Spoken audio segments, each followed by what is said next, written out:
Savez-vous qu'au Canada, 49% des adultes ont de la difficulté à lire et comprendre des textes écrits? Cela représente près d'un adulte sur deux. Ce taux est même beaucoup plus élevé dans certaines régions du pays, comme au Nouveau-Brunswick, où ce taux monte à 62% de la population adulte francophone qui rencontre ces difficultés. Il est donc important, lorsque vous écrivez les communications, de vous assurer qu'elles puissent être comprises par l'ensemble de votre public cible. C'est ce que permet le langage clair. On dit d'une communication qu'elle est claire lorsqu'elle est rédigée, structurée et présentée de façon à permettre à votre lecteur de trouver ce qu'il cherche dans votre communication, de comprendre ce qu'il trouve et enfin de bien utiliser l'information qu'il trouve. Il faut donc se centrer sur les besoins du destinataire de votre communication et ne pas oublier que l'objectif, c'est que votre texte puisse être compris après avoir été lu une seule fois. Pour y arriver, nous vous conseillons de suivre la méthode dite des 3 R, à savoir réfléchir, rédiger et enfin réviser.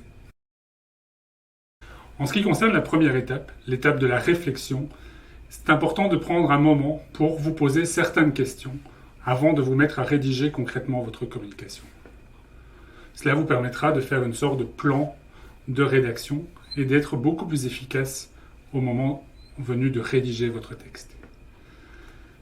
Nous vous conseillons de vous poser 4 questions au niveau de l'étape de la réflexion. La première, quelles sont les idées principales du sujet que vous souhaitez aborder dans votre communication? C'est important de vous limiter à 1 ou 2 idées principales maximum.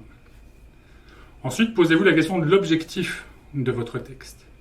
Qu'est-ce que vous souhaitez faire finalement? Est-ce que vous souhaitez informer votre public cible de quelque chose? Est-ce que vous souhaitez le faire agir, le faire venir quelque part? La troisième question à vous poser, c'est qui est votre public cible justement? Essayez de récolter un maximum d'informations sur lui. Et enfin, posez-vous la question de savoir quel est le meilleur canal de communication, quel est le meilleur moyen finalement de rejoindre votre public cible.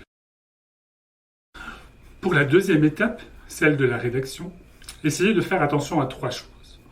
Premièrement, les mots que vous allez utiliser. Assurez-vous qu'ils sont faciles à comprendre, précis. Essayez d'utiliser des termes familiers que vous utilisez dans la vie de tous les jours.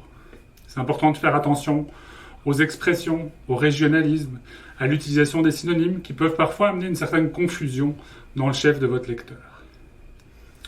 Deuxièmement, faites attention au style de vos phrases.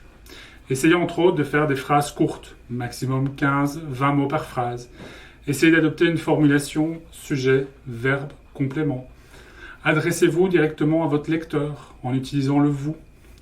Privilégiez la voix active.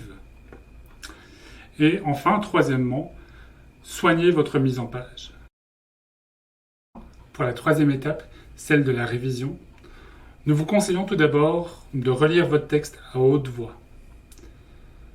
Ensuite, testez votre texte, si possible, auprès de votre public cible. Posez-lui des questions bien précises sur votre texte pour voir s'il l'a bien compris. À défaut de pouvoir faire appel à quelqu'un de votre public cible, faites tester votre texte auprès de votre entourage, auprès de collègues. Et enfin, utilisez ce qu'on appelle une grille de vérification pour vous assurer finalement d'avoir suivi l'ensemble des règles propres au langage clair.